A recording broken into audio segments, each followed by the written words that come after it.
Hello and welcome to Walk the Talk. I am Shekhar Gupta in London's Hyde Park, and my guest today is somebody the Bombay police regard as an absconder from law on charges of conspiracy to murder.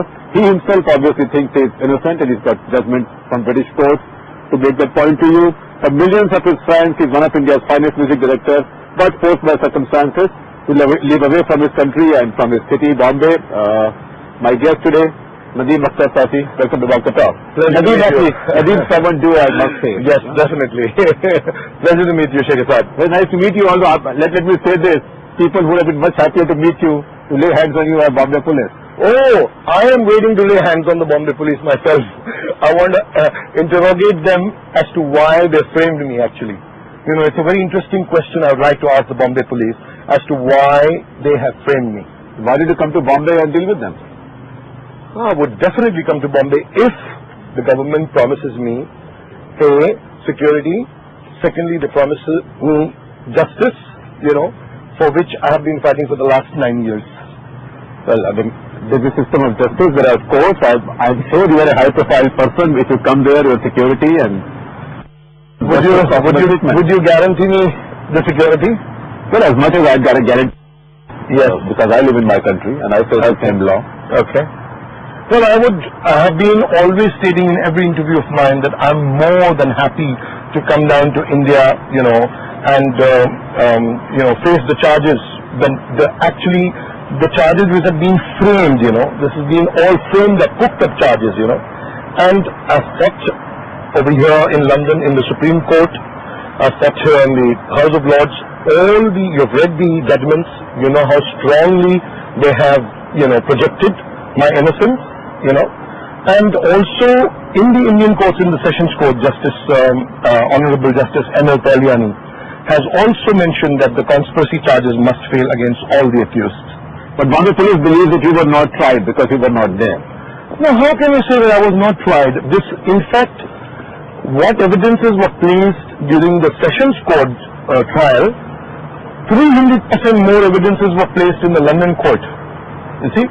And every time the trial took place in the Sessions Court, my name was mentioned, you know, in every bit of it. Otherwise, the trial could not have been held. And Bombay police is an appeal in the High Court now. Yes, Mr. R.S. Sharma, the commissioner of police who did the investigation himself, is in jail today. You see, that speaks of the investigation of the Bombay police. The man who has investigated my case himself is jailed for omission of investigation in the Telugu case. Nadeem, you tell me, what motive would somebody have? I mean, if they framed you as you say, and as the British court has said, the Indian court has not pronounced on this, what motive would somebody have in framing you? Aapse kisi ki kya dushmani hai? Dekhiye, British courts have very clearly said, and you have read the statement I have shown you the judgment, you know, that the police have acted, you know, in a manner which means that the case has been fabricated against me. You know, it's a very clearly spelled judgment, you know. And I personally feel maybe because of my high-profile, you know, image over there, they wanted to find a scapegoat at that time. You know, the government was putting pressure on them. You know, that's a bit taken with your high-profile image, but you're also a very prominent person. It's very tough for our police. You know how our police is. They are not the most important people in our society, the most powerful. For them to lay hands to frame a well-known star music director just like that, you know, it doesn't stand to reason, Nadeem. Shekhar Saab, it does stand to reason for the simple fact that it is being proved now. We have material evidences which prove that this entire case was fabricated. Right from the, you know, I mean, now that the case is sub judice at this moment of time, so I don't know whether it will be legal for me. Because the appeal in High Court. We can talk about it. But, you know, there are so many things, you know, which have been come in the forefront on the basis of which the London courts, the Deputy Chief Justice of England, you know, Honorable Right Justice Christopher Rose and Justice Paul Newman, both of them unanimously have given, you know, their verdict, you know, that I am innocent, and because of the fact that I should not be sent because I will not get a fair trial in India. Well, there are some stories in some newspapers that even Abu Salem was said during his interrogation. I have absolutely no comment on that, because I would only speak for myself. Yeah. Let me come back to the question of motives. Yeah. Why name a high-profile music director just to make out a case, unless you talk of a more interesting motive? Well, I don't know. I personally I was totally shocked, and totally taken aback from a point of view that a man whom I've considered as my father, that somebody should... Who? That's Gulshan Kumarji. Oh, you considered him your father? Absolutely. He was my mentor. He was the man who gave me Ashiki. He was the man who gave me Dil Ke Manta Nahi. He was the man who gave me several other films. Had he been today, in fact, I would not have been sitting here in London, because he would have been the first man to really fight for me, because he loved me so much. And that's what shocks me and angers me, you see, that when people, you can, as a journalist of your repute, you should know yourself that the man who has done this investigation himself has been now put behind bars. So how can you, what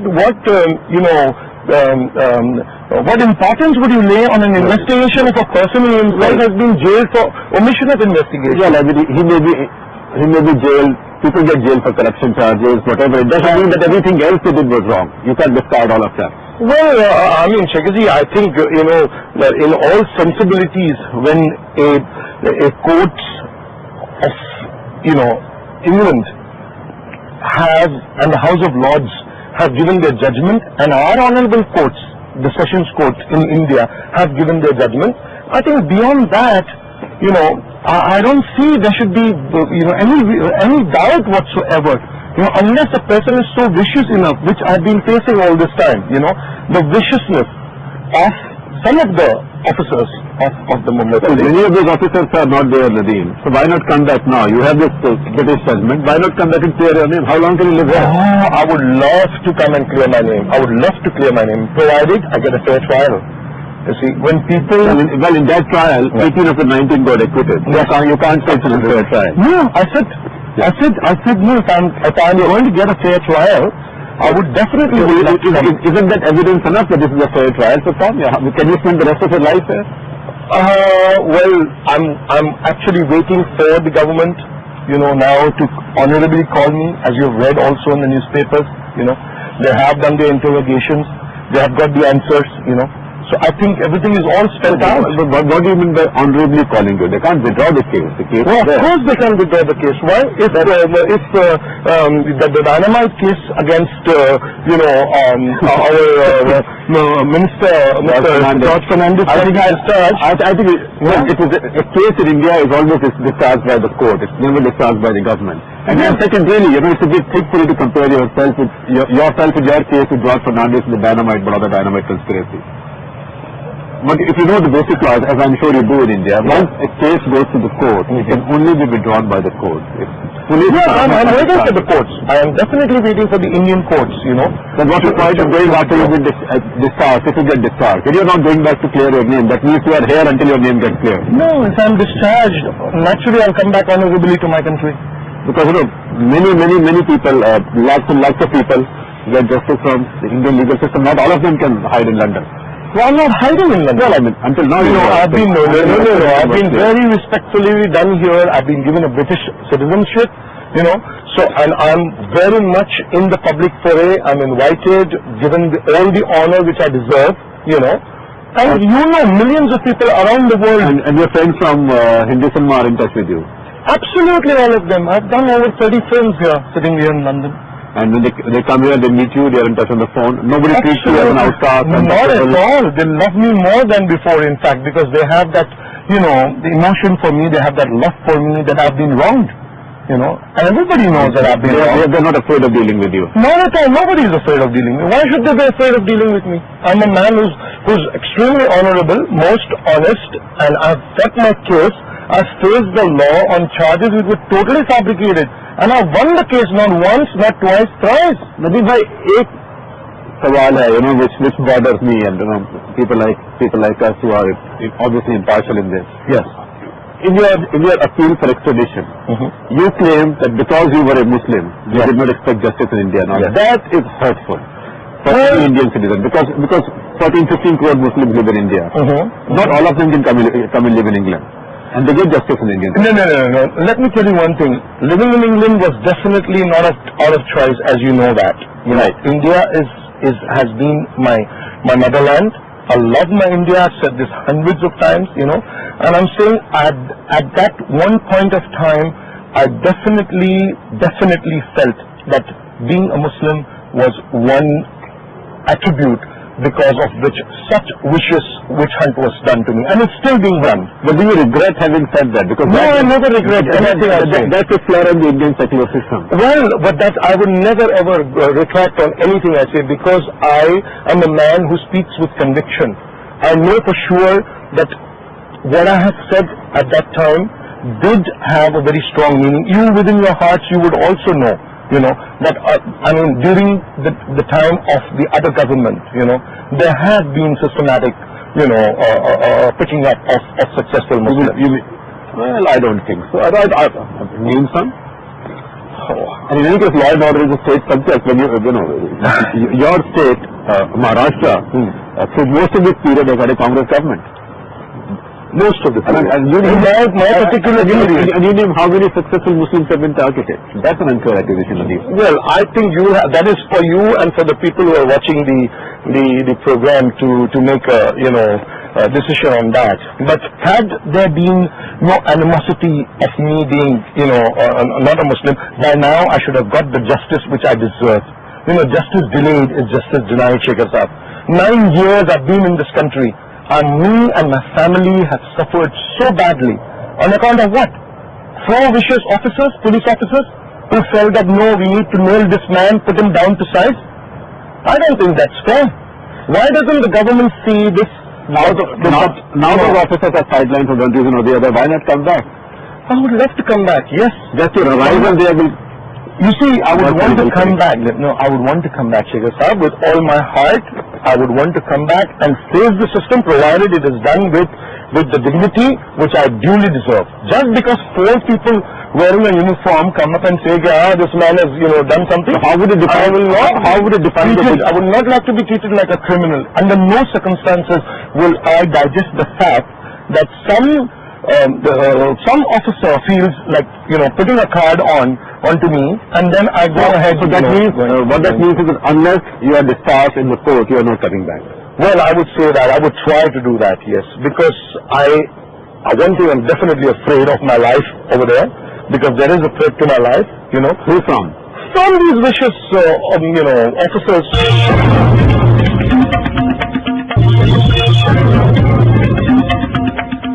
You have any guesswork, any idea as to who would have wanted to get Pushin Kumar killed? Well, I wish I knew. I would be the first man to run after him. If I knew that, I would be the first man to run after him. Because I am the man who's been unfairly, accused of something which I have never ever done. And I want the whole world and all my millions of fans to know this, that I have been deprived of justice for 9 years, and I think that's enough. And I think that's enough for any man to take lying down, So I request very humbly the government of India that please you should look into this matter and please give me the justice I deserve. Well, I'm sure government of India and the police and the judges will deal with this. Oh, I'm sure of that. Fairly and kindly. Yes. But you've been in news for other reasons now. Let me ask you the question you've been expecting to be asked. How well do you know Abu Salim? Well, I don't know Abu Salim well at all. How much do you know him? No, I don't know him at all. But you've met him? No, I'm not. I have had one opportunity when in the Sunny Studios, recording studios, we got a telephone call. Shravan picked up the phone call and he spoke to the person, and then he gave me the phone call and I spoke to the person, and it was an extortion threat to both of us. So together we dealt with that extortion threat. And that is the only, proximity I've had with the man. I've already said that in 1997, if you pick up the other newspapers, but you will see you've been already with him. There are pictures. No, that is an absolute, that's an absolute lie. If there are pictures, please produce them. If there are pictures, I would like them to please produce them. Why do they keep on saying, we've got evidences, we've got evidences? Where are the evidences? Excuse me. You know, you being seen with somebody in a picture is not evidence that you passed him 25 lakh rupees to kill somebody. No. So that is not evidence of that. Shaker Sahib, right now, I'm with you also right now. You're a very honorable man. You know, you called me, I've given you an interview. If somebody, a fan of mine calls me, A, B, Z, whoever it is, I would just go and meet him because he loves my music. Sure. I'm not saying that meeting somebody means that you're conspiring with him. So tell me the truth. Did you meet him as a fan, as somebody in a show, as somebody who shook hands with you and he said, I love your music, I love your song? Shaker Sahib, see, I have already... You say you didn't know who he was. No. I have told you, we have got a phone call at that time at Sunny Studios, and Shravan picked up the phone, and both of us had got an extortion threat from him. And yes, how much did he want? And he wanted at that time probably 50 lakhs, you know. And we told him, look, we are not those, you know, we are not some superstars or some actors, you know, who make that, you know, sort of kind of money. That's a cheap threat. I thought he'll a couple of crores at least, $500 million. You तो अच्छी बात है कि आप सोचते हो कि हम, you know, worth that much. It's a good thing, you know, to think. But so then what happened? Once he said no. So then Shravan and me went, you know, down to a PCO and we requested him कि भाई please भाई हमको माफ कर दो, you know, we don't have that kind of money. You know, हम लोग जो है वो नहीं, इसमें हमारी आप म्यूजिक तो सुनते होंगे तो कहना बहुत अच्छा, बहुत पसंद है मुझे म्यूजिक आपकी. And we said okay fine, you know, so please spare us at least. So how did you have this number to go to a PCO and call it? No, the number was given to Shravan. I see. To call on that number. I see. Yeah. So we called. They called and you didn't say, all right, if you can't say, come and perform at such and such show and don't No. Because that is what is also said, that you perform for this show free. No, sir, that was, no. I have already presented the letter of Sheikh Al-Qasimi of Sharjah. Right. Yeah, that letter has clearly mentioned that we were asked to perform a show for them, for their park, Dreamland Park, you see. And I have given it, the hard copy has already been sent to the courts here. You know, but Nadeem, you follow. I'll show you. I have the copy with me right here. I can show it on camera if you like.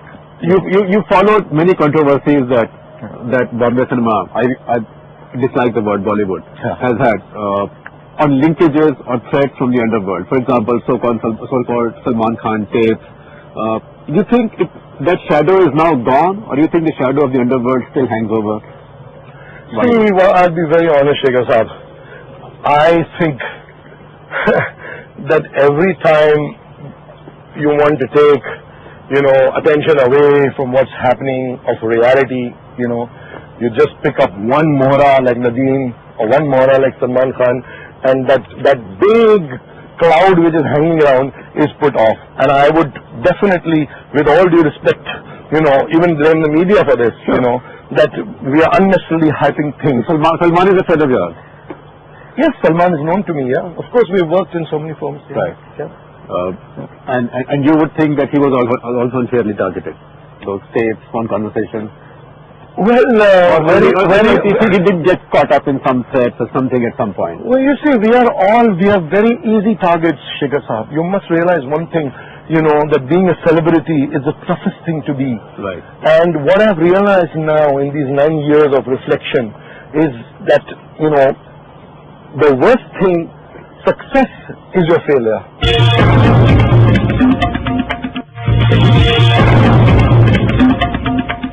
You split up with your partner, Shravan.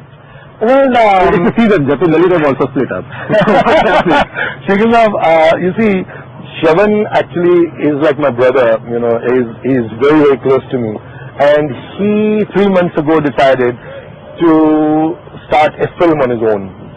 And he announced the film produced by Shravan Rathod, and he did not consult me or did not ask me anything. So you are feeling upset. So I felt very bad, you know, that 25 saal baad aap ek cheez shuru karte ho, so at least, you know, you should tell me.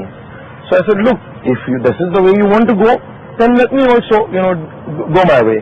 And that's how we very amicably decided that we should part ways, being best of friends.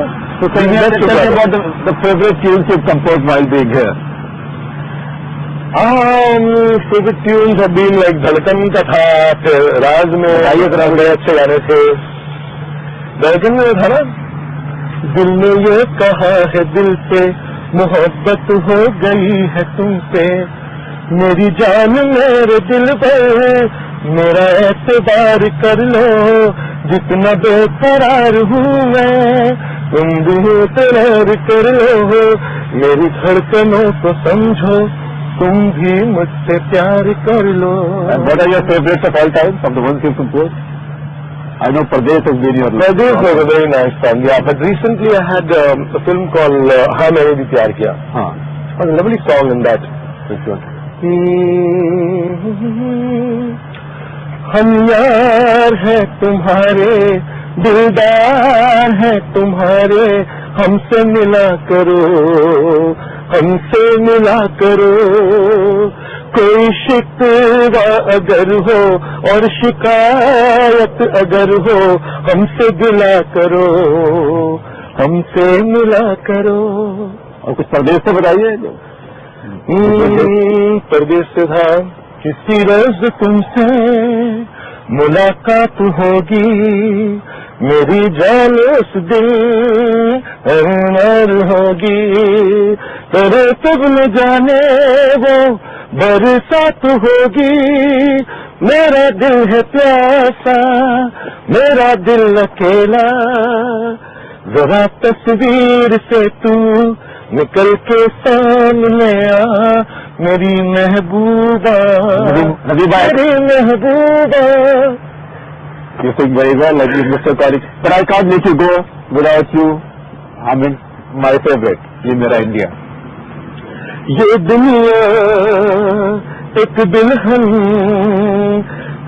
یہ دنیا ایک دلہن, دلہن کے ماتھے کی بندیا.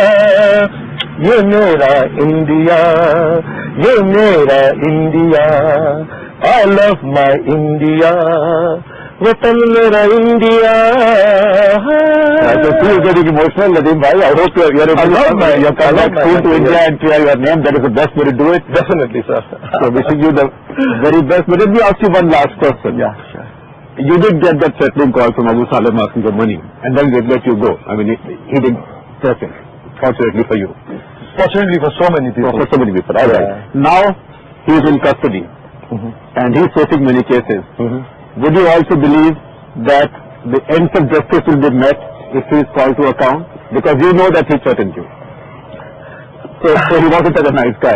Well, sir, Shekhar Sahab, see, we as human beings, if all of us love Ye Mera India so much, then we also must make sure that our crooks get caught and they get punished.